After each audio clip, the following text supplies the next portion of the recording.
अस्सलाम वालेकुम, मेरा नाम डॉक्टर रवैस अनवर है और सेकेंड ईयर बायोलॉजी के अंदर हमने स्टार्ट करना है नर्वस सिस्टम जो कि एनिमल्स के अंदर पाया जाता है। पहले बात करेंगे इसके इंट्रोडक्शन की और फिर नेक्स्ट वीडियो के अंदर हम जो है वो नर्व इम्पल्स जो है वो डिस्कस करेंगे। देखिए, पहले भी हमने जब इस चैप्टर को स्टार्ट किया था तो हमने ये डिस्कस किया था कि प्लांट्स के अंदर जो है वो एक ही तरह का कोऑर्डिनेशन होता है और वो है केमिकल कोऑर्डिनेशन, या जो हार्मोनल कोऑर्डिनेशन कहलाता है, जो केमिकल मैसेंजर्स के ज़रिए या हार्मोन्स के ज़रिए होता है। लेकिन एनिमल्स के अंदर जो है वो दोनों तरह का कोऑर्डिनेशन पाया जाता है, दोनों तरह का कंट्रोल सिस्टम होता है। एक हार्मोनल सिस्टम होता है या जिसे आप केमिकल कोऑर्डिनेशन कहते हैं, जो हार्मोन्स के ज़रिए होती है, वो आगे जाकर पढ़ेंगे हम। और इन एनिमल्स के अंदर एक और तरह का सिस्टम होता है जो कि नर्वस कोऑर्डिनेशन होती है, जो बेसिकली नर्वस सिस्टम के ज़रिए होती है। तो इस वक्त हमने बात करनी है इस नर्वस कोऑर्डिनेशन की। नर्वस कोऑर्डिनेशन के बारे में हमने पढ़ा था कि ये फास्ट होता है, इसका इफेक्ट लोकलाइज होता है और ये न्यूरॉन्स के ज़रिए होता है और इसके अंदर एक केमिकल मैसेज बनता है, इलेक्ट्रोकेमिकल मैसेज होता है बेसिकली, वो कहलाता है nerve impulse. Nervous system basically एक सिस्टम है। सिस्टम जो है वो ऑर्गन से मिलके बनता है, ऑर्गन्स जो है वो टिश्यूज से मिलके बनते हैं और टिश्यूज जो है वो सेल से मिलके बनते हैं। तो basically there are two types of tissues जिन्हें हम कहते हैं न्यूरॉन्स और दूसरे हैं हमारे पास न्यूरोग्लिया। न्यूरॉन्स का नाम तो आप सबने सुना होता है, बेसिक यूनिट है ये, basic structure and functional unit जो नर्वस सिस्टम का होता है वो न्यूरॉन्स होते हैं। ये इन्हीं का मेन फंक्शन होता है, ये जो मैसेज है जिसे आप इलेक्ट्रोकेमिकल मैसेज कहते हैं, इसे जनरेट करना और इसे आगे पास करना, ये न्यूरॉन्स की जिम्मेदारी होती है। तो what is the function of neuroglia? तो न्यूरोग्लिया बेसिकली सपोर्ट के काम आते हैं। क्या फंक्शंस होते हैं इनके, किस तरह के नज़र आते हैं, ये मैं ज़रा आगे बताऊंगा। फिलहाल हम ज़रा बात कर लेते हैं पाथवे के ऊपर। देखें, जब भी कोई चेंज आता है इन्वायरमेंट के अंदर, इस चेंज को हम नाम देते हैं स्टिमुलस का। तो बेसिकली ये जो स्टिमुलस है इसे डिटेक्ट करने के लिए हमारी स्किन के अंदर या बॉडी के अंदर कुछ ना कुछ सेल्स होते हैं, स्पेशलाइज सेल्स होते हैं जिन्हें हम कहते हैं रिसेप्टर्स। जैसे कि मैंने पहले भी एग्जांपल दी थी कि जिस रूम के अंदर मैं बैठा हूँ उस रूम का फ़ैन जो है वो अभी चल रहा है। अगर ये फ़ैन बंद हो जाए तो इस एनवायरनमेंट के अंदर चेंज आएगा, टेम्परेचर इंक्रीज़ होना शुरू होगा। ये किसी ना किसी तरह का जो चेंज है, चेंज इन द एनवायरनमेंट, ये कहलाता है स्टिमुलस। तो स्टिमुलस को डिटेक्ट करने वाले कुछ ना कुछ मेरी स्किन के अंदर रिसेप्टर्स मौजूद होंगे जो इस चेंज इन द टेम्परेचर को डिटेक्ट करेंगे। अच्छा, रिसेप्टर जो है वो डिटेक्ट करने के बाद क्या करते हैं, एक कंट्रोल सेंटर के पास भिजवाते हैं। वो कंट्रोल सेंटर कहलाता है CNS, ठीक है, central nervous system. Control centre के अंदर या सेंट्रल नर्वस सिस्टम के अंदर दो चीज़ें आती हैं, एक ब्रेन और एक स्पाइनल कॉर्ड। मेनली ब्रेन के पास जाते हैं मैसेजेस। अब ब्रेन जो है ये क्या करेगा, इस मैसेज को पढ़ेगा और पढ़ने के बाद जो है इसका जवाब तैयार करेगा, ठीक है। इस जवाब को हम कहते हैं रिस्पॉन्स, ये जवाब तैयार करेगा और जवाब तैयार करने के बाद किसी ना किसी स्ट्रक्चर के पास भेजेगा। वो स्ट्रक्चर जो जिसके पास ये जवाब जाएगा वो कहलाता है इफेक्टर, और इफेक्टर जो भी अमल करेगा वो कहलाता है रिस्पॉन्स, ठीक है। अच्छा, अब स्टिमुलस से लेकर यहाँ तक का जो पाथवे है, ये जो रास्ता है, ये कहलाता है हमारे पास एफरेंट पाथवे। एफरेंट कहते हैं आने वाले को, ठीक है। किसकी तरफ आ रहा है ये? CNS की तरफ, ब्रेन की तरफ आने वाला पाथवे जो है ये कहलाता है एफरेंट पाथवे। और ब्रेन से निकलने वाला जो पाथवे है, एग्जिट करने वाला जो पाथवे है, ये कहलाता है इफरेंट पाथवे। तो ये दो तरह के पाथवे होते हैं नर्वस सिस्टम के अंदर। चेंज डिटेक्ट करने के बाद रिसेप्टर ने चेंज को डिटेक्ट किया, डिटेक्ट करने के बाद नर्वस सिस्टम तक मैसेज पहुंचाया, this is called afferent nervous pathway. और ब्रेन ने पढ़ने के बाद उसका जवाब तैयार करके किसी इफेक्टर के पास भेजा और इफेक्टर ने कोई ना कोई रिस्पॉन्स जनरेट किया, ये पाथवे कहलाता है इफरेंट पाथवे। अब मैंने जो एग्जाम्पल दी थी उसके अंदर हमारे पास जो स्टिमुलस था वो क्या था? स्टिमुलस था इंक्रीज टेम्परेचर। फैन बंद हुआ तो इंक्रीज हुआ टेम्परेचर। रिसेप्टर कौन से होंगे? थर्मो रिसेप्टर्स कहलाते हैं। ये स्किन के अंदर मौजूद होते हैं, ये टेम्परेचर के अंदर चेंज को डिटेक्ट करते हैं, ठीक है। ब्रेन के पास मैसेज गया, ब्रेन ने क्या किया, जवाब तैयार करवाया और इफेक्टर को भेजा। इफेक्टर जो है वो इस सिनेरियो के अंदर दो हो सकते हैं, या तो इफेक्टर होगा कोई ग्लैंड, ठीक है, या इफेक्टर होगा कोई मसल। तो देखें, दोनों तरह का रिस्पॉन्स आ सकता है, दोनों तरह के इफेक्टर के पास आ सकता है। सपोज कर लें ग्लैंड के पास आ रहा है, कौन से ग्लैंड होंगे? ये स्वेट ग्लैंड्स होंगे। तो स्वेट ग्लैंड्स जो हैं वो रिस्पॉन्स जनरेट करेंगे। रिस्पॉन्स क्या होगा? स्वेट प्रोडक्शन स्टार्ट हो जाएगी।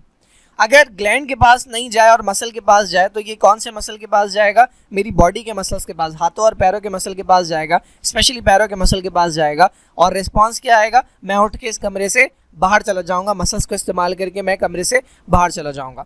तो ये पूरा पाथवे होता है जो नर्वस पाथवे कहलाता है, और इसके अंदर ये दो तरह के हमारे पास पार्टीशंस होते हैं।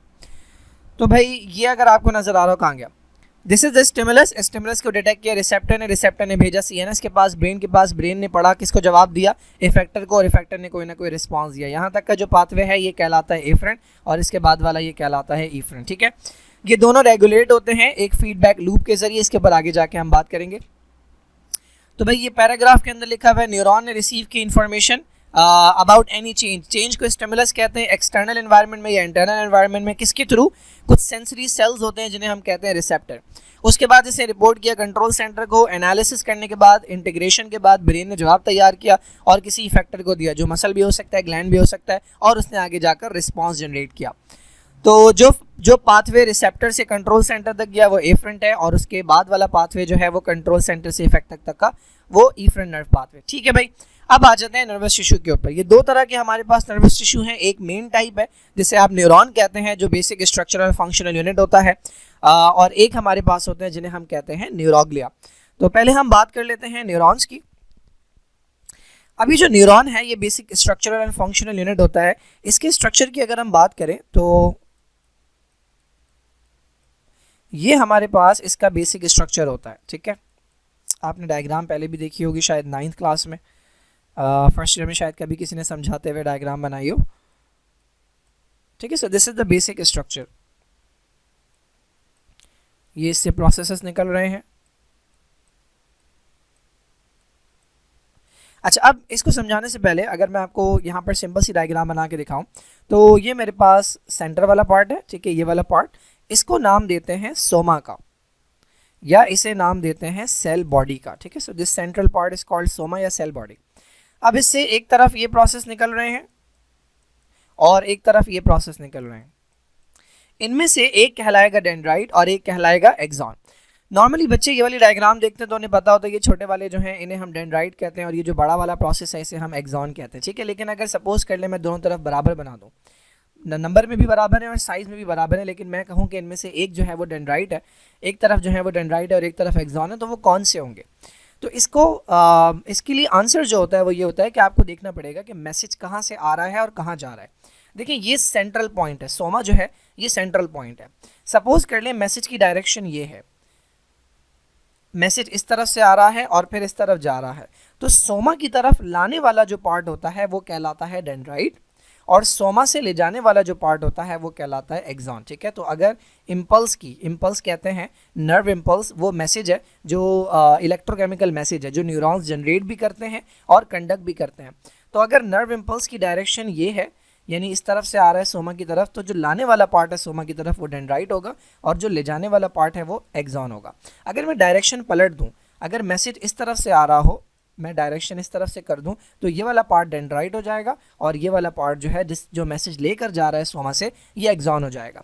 तो बेसिकली ये डायरेक्शन के ऊपर होता है, डेंड्राइट का काम है ये रिसीव करते हैं स्टिमुलाई और फिर कन्वे करते हैं सोमा की तरफ। एक्सॉन का काम होता है कि ये सोमा से लेते हैं और फिर आगे कंडक्ट करते हैं। ठीक है, तो इस डायग्राम के अंदर ये टिपिकल न्यूरॉन की डायग्राम है। ये सेंटर वाला जो पार्ट है ये कहलाता है सेल बॉडी। ठीक है, या इसे हम सोमा कहते हैं, दिस इज सोमा। ये जो छोटे छोटे प्रोसेस आपको नजर आ रहे हैं दीज आर डेंड्राइट, क्योंकि मैसेज ये रिसीव करके सोमा को देते हैं, और ये जो लॉन्ग प्रोसेस आपको नजर आ रहा है दीज आर कॉल्ड एक्सॉन। ये डेंड्राइट जो है ये थ्रेड लाइक स्ट्रक्चर्स होते हैं। ठीक है, ये थ्रेड लाइक स्ट्रक्चर्स होते हैं और ये थोड़ा सा मोटा स्ट्रक्चर होता है जिसे एक्सॉन कहते हैं। ये एक्सॉन आखिर में जाके बल्ब लाइक स्ट्रक्चर में एंड होता है। These are called axon terminals. ठीक है, ये जो बल्ब लाइक या नॉब लाइक स्ट्रक्चर है ये एक्सॉन टर्मिनल्स कहलाते हैं। इनके अंदर एक तरह का केमिकल भरा हुआ होता है जिसे हम कहते हैं न्यूरोट्रांसमीटर। ठीक है, ये आगे जैसे जैसे पढ़ते जाएंगे समझ आ जाएगा। पहले बात कर लेते हैं सोमा की। सोमा जो है जिसे सेल बॉडी भी कहते हैं, इसके अंदर बेसिकली चूंकि न्यूरॉन जो है ये एक सेल है। हमने जब नेफ्रॉन पढ़ा था तो मैंने बताया था कि न्यूरॉन एक सेल होता है लेकिन नेफ्रॉन एक मल्टी सेलुलर स्ट्रक्चर होता है। तो न्यूरॉन एक सिंगल सेल है। न्यूरॉन के ये जो सेंट्रल पार्ट है सोमा या सेल बॉडी, इसके अंदर सेल के बेसिक कंपोनेंट्स होंगे जिसमें न्यूक्लियस आ जाता है, साइटोप्लाज्म आ जाता है, साइटोप्लाज्मिक ऑर्गेनल्स आ जाते हैं।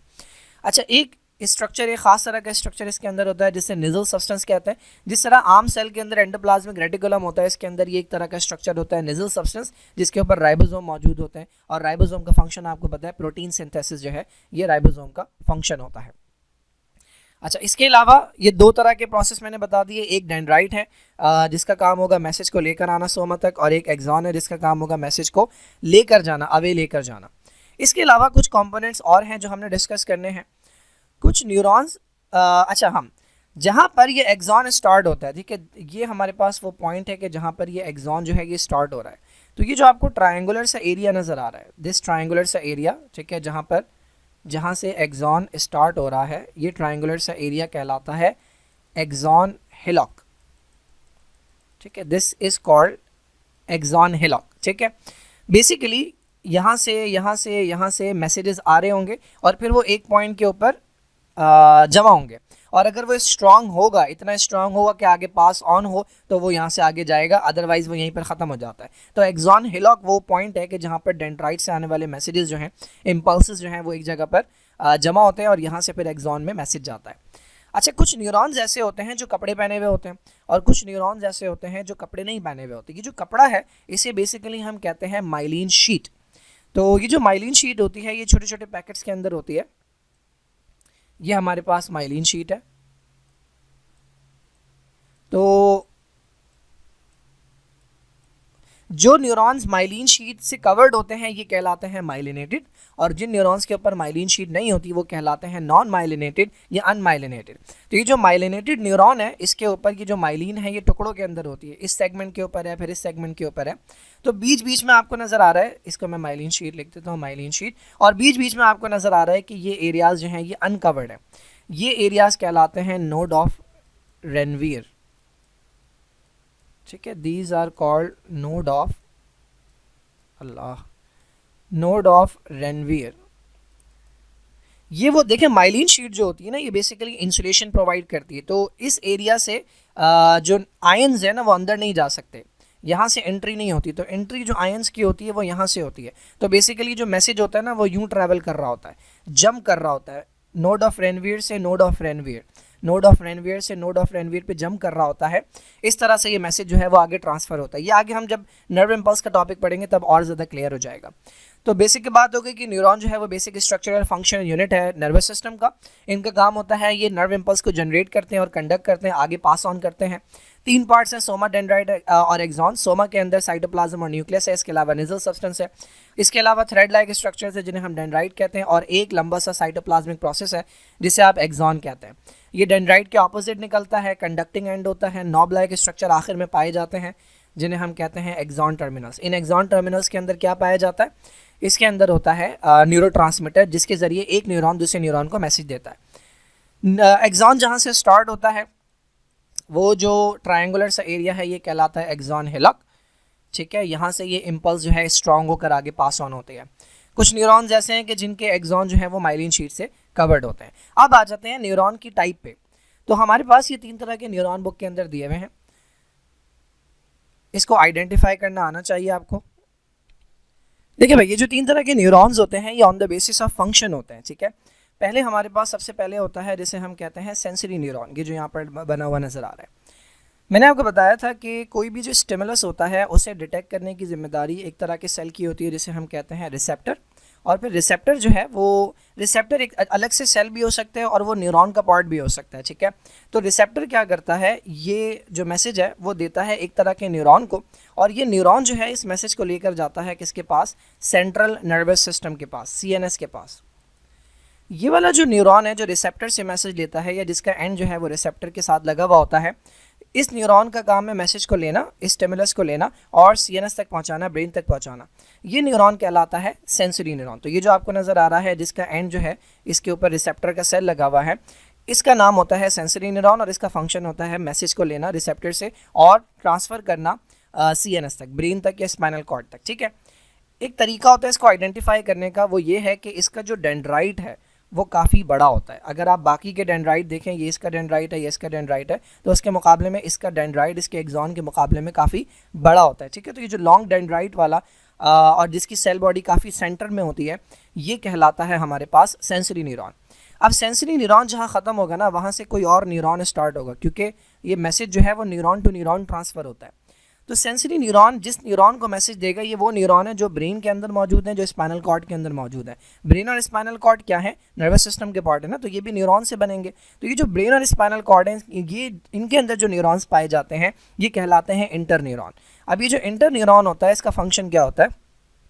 इसका फंक्शन होता है, ये सेंसरी न्यूरॉन से मैसेज लेता है, ये सेंसरी न्यूरॉन है, ये इंटर न्यूरॉन है। सेंसरी न्यूरॉन से मैसेज लेता है, इसको पढ़ता है, समझता है, इसका जवाब तैयार करता है और फिर उस जवाब को अगले न्यूरॉन के हवाले करता है।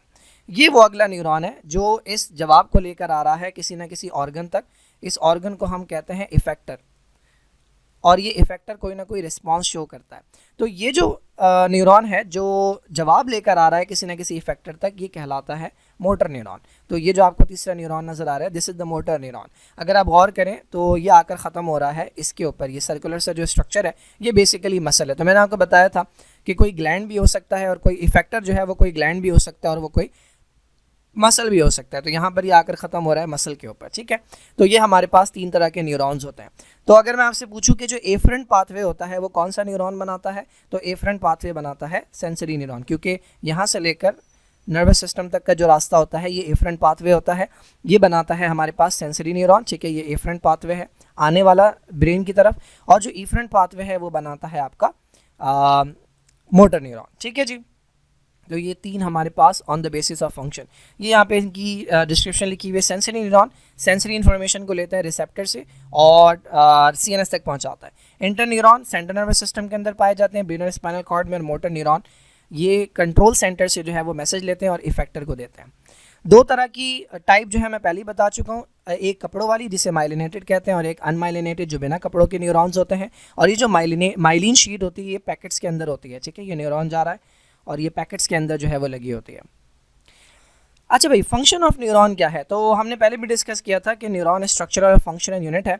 इसका फंक्शन क्या होता है? ये रिसीव करता है स्टिमुलाई सेंसरी न्यूरॉन के तौर पे, इंटीग्रेट करता है, पढ़ता है, समझता है, जवाब तैयार करता है इंटर न्यूरॉन की शक्ल में, और उसके बाद जवाब तैयार करने के बाद अप्रोप्रिएट ऑर्गन तक जो है वो मैसेज ट्रांसफ़र करता है in the form of motor neuron, ठीक है। तो न्यूरॉन्स का फंक्शन है मैसेज को रिसीव करना, उस मैसेज को पढ़कर समझकर जवाब तैयार करना, फिर जवाब को लेकर जाना किसी न किसी बॉडी के स्ट्रक्चर तक। Now we have the supporting cells जिन्हें हम कहते हैं न्यूरोग्लिया, ये कहलाते हैं ग्लायल सेल। ये डिफरेंट स्ट्रक्चर और फंक्शनल टाइप्स के होते हैं। ये एक तरह के सेल नहीं है, 4-5 तरह के सेल्स होते हैं, छोटे छोटे सेल्स होते हैं, और ये बेसिकली न्यूरॉन्स को हेल्प करते हैं फंक्शन करने में। इनका काम कंडक्शन नहीं है, ठीक है। इनका काम उस तरह का नहीं है जो कि न्यूरॉन का फंक्शन होता है कि मैसेज को जनरेट करना और ट्रांसफ़र करना, बल्कि ये डिफरेंट तरह से हेल्प करते हैं। क्या क्या काम है जो कि न्यूरोग्लिया के हैं? फिलहाल लाइट चली गई, वरना मैं डायग्राम दिखाता आपको कोई इंटरनेट से। ये हमारे पास जो सेल्स हैं, पहला काम इनका क्या है? ये सेपरेट करते हैं न्यूरॉन को एक दूसरे से। तो ये न्यूरॉन्स के दरमियान में पाए जाते हैं और एक न्यूरॉन को दूसरे न्यूरॉन से सेपरेट करते हैं, क्योंकि न्यूरॉन के जरिए इलेक्ट्रिकल मैसेज जा रहा होता है। तो अगर न्यूरॉन गुत्तम गुत्ता होंगे तो वो मैसेज जो है वो इधर उधर जाने के चांसेस होते हैं। तो ये एक हमारे पास फंक्शन हो गया। कैसे सेपरेट करते हैं? They form myelin sheath. ये जो माइलिन शीट है ये बेसिकली एक सेल है जो कि लिपटा हुआ है इसके around.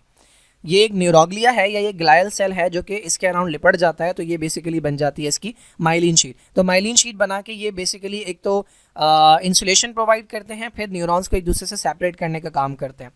They are also involve in trophic and phagocytic function, यानी न्यूरॉन को जो न्यूट्रिशन चाहिए होती है, जो काम की चीज़ें चाहिए होती हैं, वो प्रोवाइड करने में, और न्यूरॉन से जो कचरा वचरा निकलता है, जो वेस्ट वगैरह निकलता है, तो उसके लिए डस्टबिन के तौर पर बिहेव करते हैं और उस कचरे को ठिकाने लगाते हैं, ठीक है। ये हमारे पास फंक्शंस होते हैं न्यूरोग्लिया के, या जिन्हें हम कहते हैं ग्लायल सेल। सपोर्टिंग सेल्स हैं जो न्यूरॉन्स के साथ मिलकर वर्क करते हैं।